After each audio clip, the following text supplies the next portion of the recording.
Nessa reunião da Frente Parlamentar em Defesa da Família e da Vida, nós discutimos soluções de prevenção à violência infantil. De forma que a minha reflexão, no que diz respeito a esses direitos que são garantidos, o direito ao respeito e à dignidade, passa necessariamente por uma revisão sobre que espécie de família nós precisamos, enquanto sociedade brasileira, valorizar. Eu penso que nós devemos encontrar onde é que está o epicentro do problema. E o epicentro do problema é o que fizemos na família. A gente optou por fazer um levantamento do número de casos e do que, na verdade, chegava até o hospital universitário nos últimos anos. Na ocasião, isso foi feito de 2016 até 2020. E no meio do caminho apareceu a pandemia. E aí nós pudemos fazer uma comparação do antes e o durante a pandemia. E agora a gente tem dado depois. Então, foi um estudo que que nós fizemos no Hospital Universitário com o nome de Estudo Epidemiológico da Violência Infantil e o seu comportamento durante a pandemia Covid-19.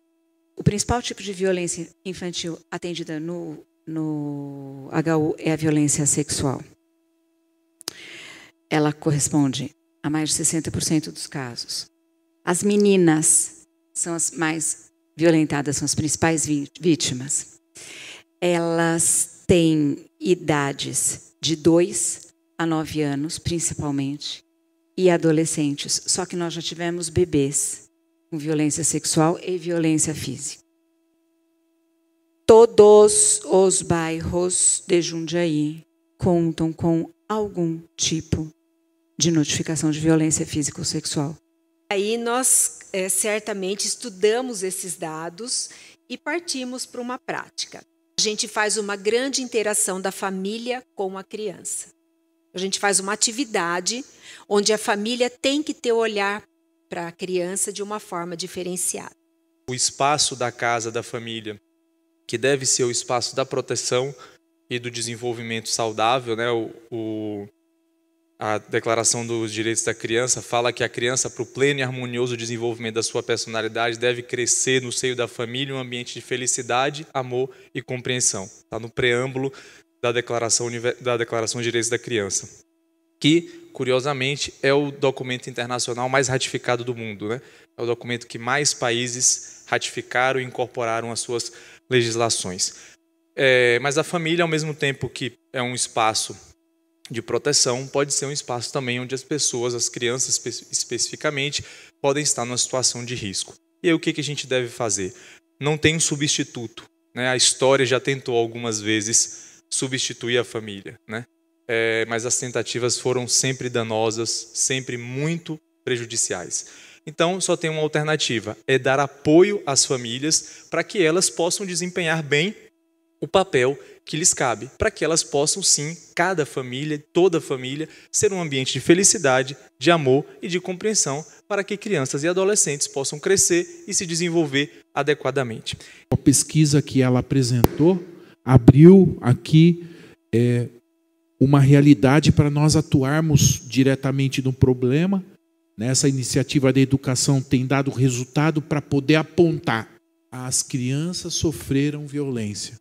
E você trouxe aqui alguns pontos para como nós podemos apoiar as famílias para que a violência não aconteça, né? Então, é um ponto fundamental e que nós já estamos, né, há muito tempo dialogando com o governo para implementarmos também, institucionalizarmos, na verdade, aqui um órgão em Jundiaí que possa unir todas essas frentes, tanto do judiciário quanto unir a educação, que tem um braço curto, né, Tânia?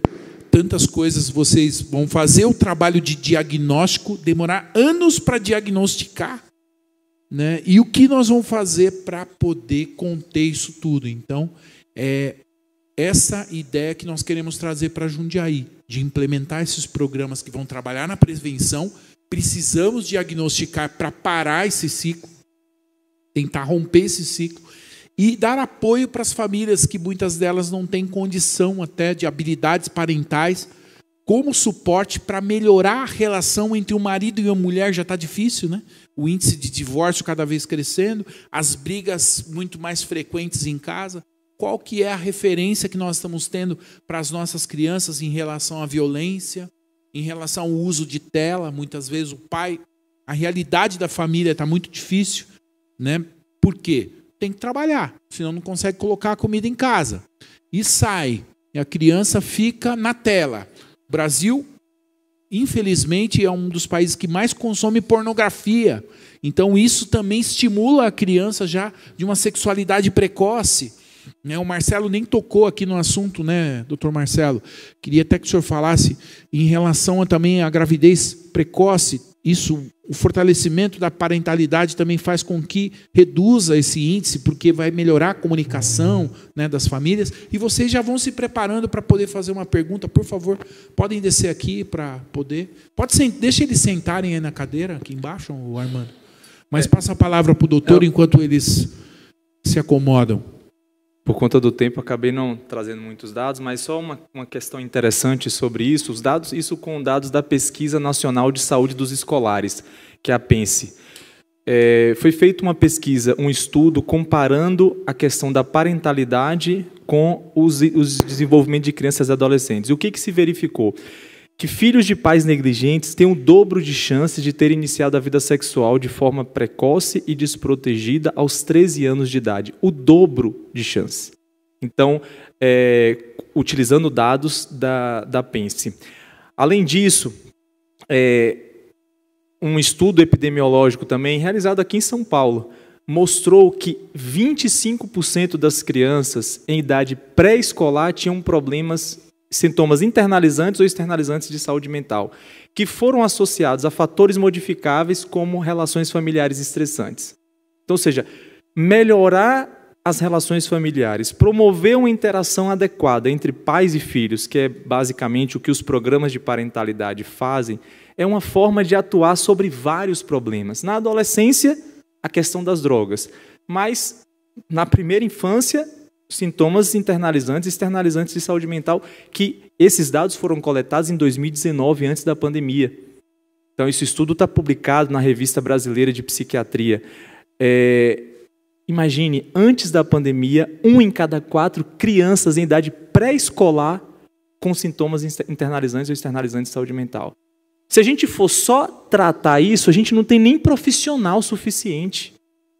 Teríamos que inventar profissionais para tratar. Se a gente for esperar, não, tem assim, então vamos precisar de profissionais de saúde, né, psicólogos, psiquiatras.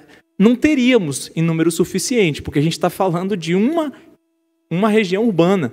Tem muitas regiões que nem têm a disponibilidade de um profissional desse. Então, ou seja, a única forma é prevenir. Né? A Unida fala que R$1 investido em prevenção, você economiza R$10.